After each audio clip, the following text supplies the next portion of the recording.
Hello and namaste everyone. This is Ashu here from Gopalganj district of Bihar, and nowadays I am discussing about few important personalities related to Bihar जो BPSC exam के लिए जरूरी होते हैं।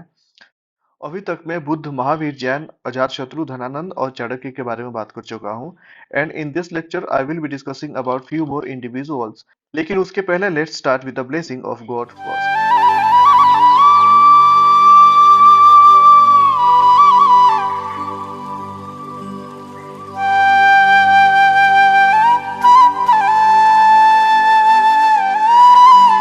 Start करते हैं चंद्रगुप्त मौर्य से।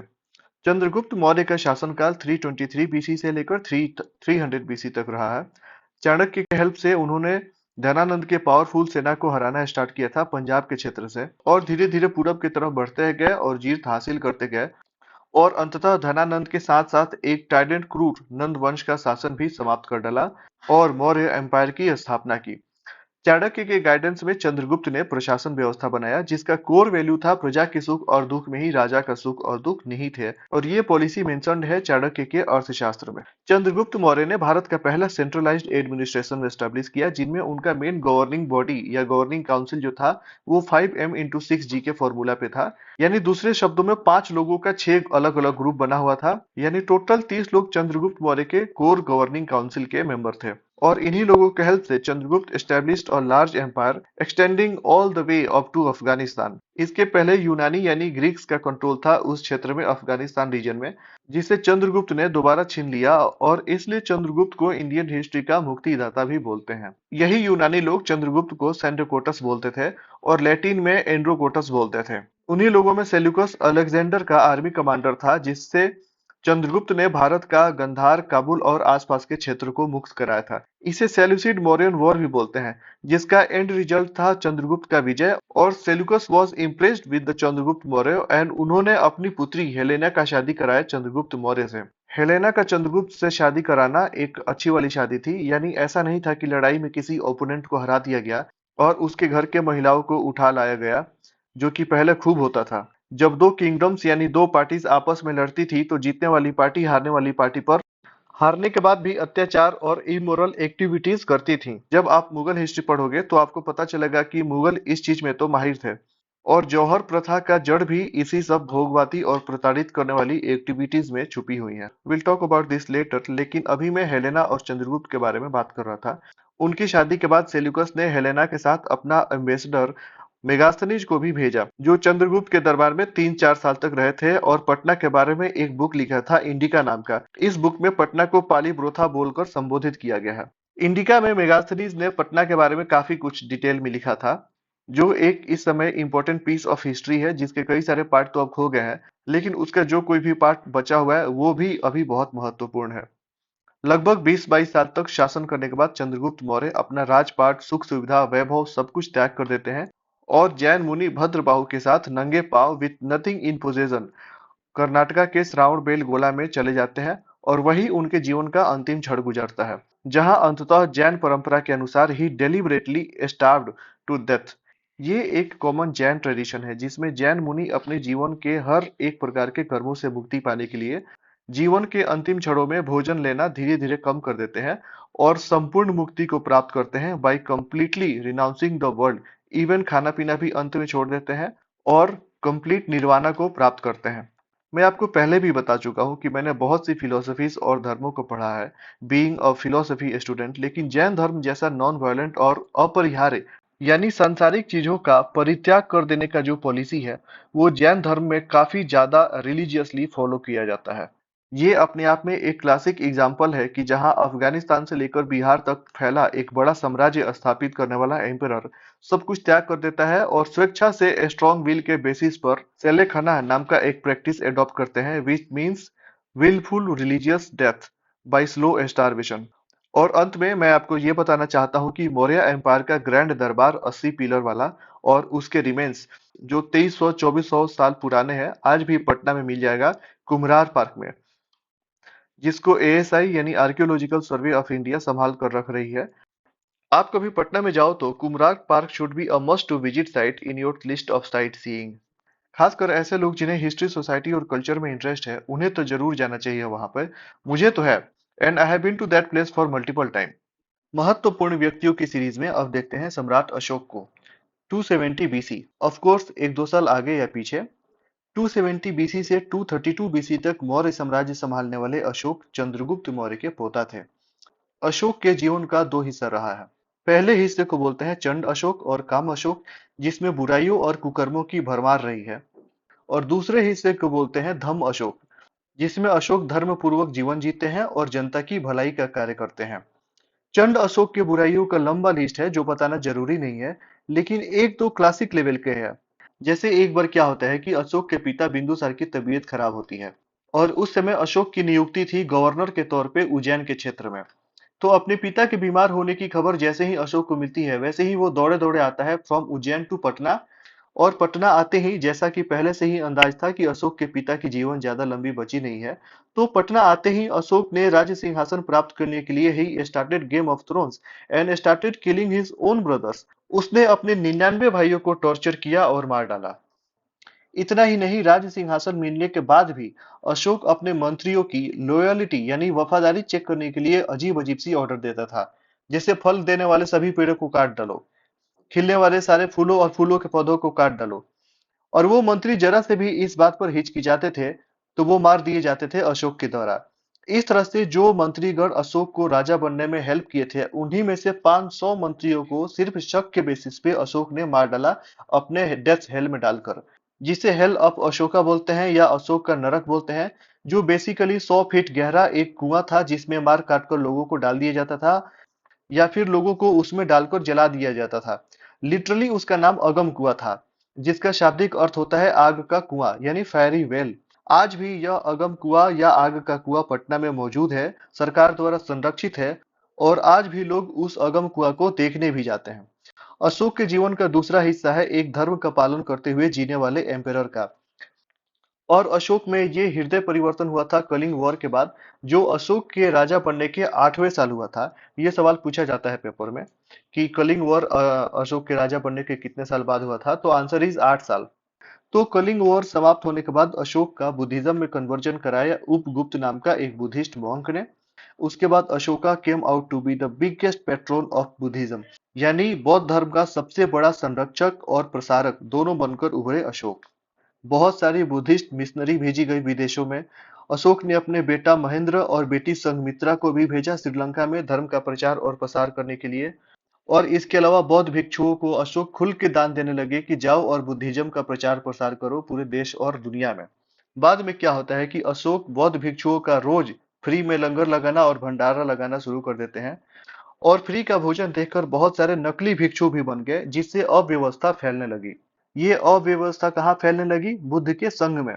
और इसी नकली बौद्ध भिक्षुओं के द्वारा फैलाई गई अव्यवस्था वाली प्रॉब्लम को सॉल्व करने के लिए और कुछ और मैटर पे डिस्कस करने के लिए अशोक ने तीसरा बुद्धिस्ट काउंसिल करवाया पटना में 250 बीसी में, under the presidency of Moggaliputta Tissa. इसके अलावा व्यक्तिगत तौर पे भी अशोक ने अपनी जनता के बीच अपना मैसेज कई सारे तरीकों से फैलाया।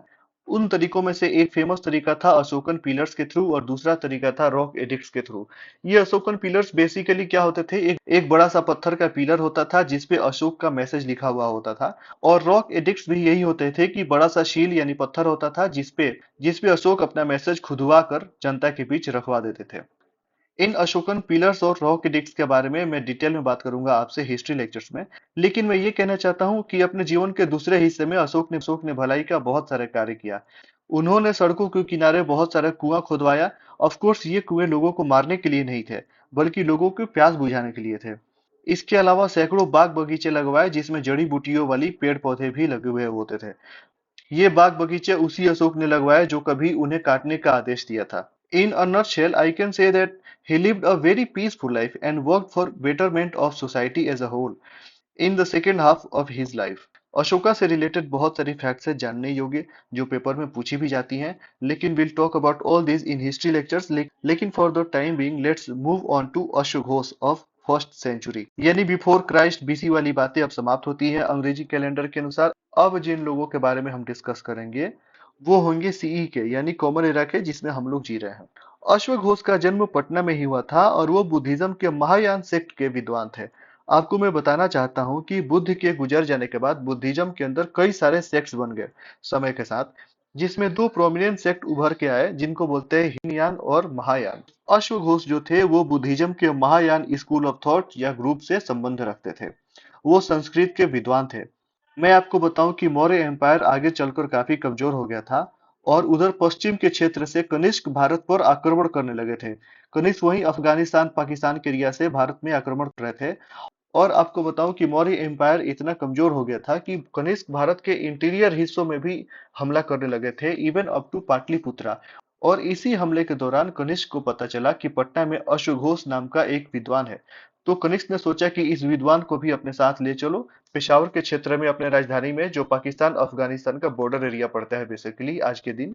और इस प्रकार अश्वघोष जो पटना के थे वो चले गए पेशावर। चले क्या गए, उठा कर ले गए गए।